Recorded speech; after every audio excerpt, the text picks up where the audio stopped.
भारत शेष थर पर खंड विखंडित हो जाइए। आज आमर जो कार्यक्रम थिला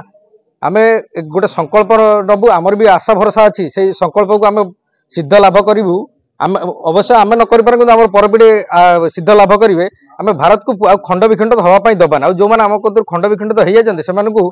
चेष्टा करिया पुणी फेरे आनिबा आम भारत सहित मिसाई देबा फेरे चेष्टा करिया। अखंड भारत संकल्प दिवस आज कार्यक्रम थिला। एथिरे बजरंग दलर बहुत भाई माने श्रीरामपुर प्रखंड रे एकजुट होते और तत्सहित आउ बहुत कार्यकर्ता बहुत भाई माने मध्यम संगे मिसिक एठी आमे एतिकी सूचाई देलु जे आम जदि हिंदू समाज बा आमे भारतीय मान जो अच्छे आज बा भारतर पुत्रमी संतान जो हिंदू माने अच्छे से माने जदि आमे एकजुट न रहिबा आगामी दिन में भारत पुणी खंड विखंडित होगा। जो खंड विखंडित होता तार दारुण कहानी आम कि कहलु जी आम जानी आम जी कथा अच्छी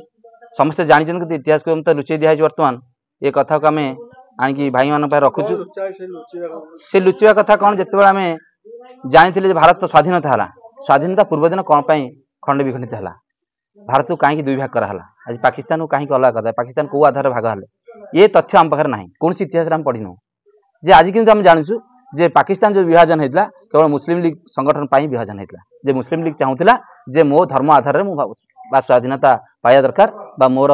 स्वतंत्र देश हवा दरकार मो देश केवल इस्लामिक कंट्री हवा दरकार आ कुरान अनुसार शासन हवा दरकार किंतु भाग है तार स्वतंत्र व्यतिक्रम जो व्यतिक्रम आज आम भोगुं।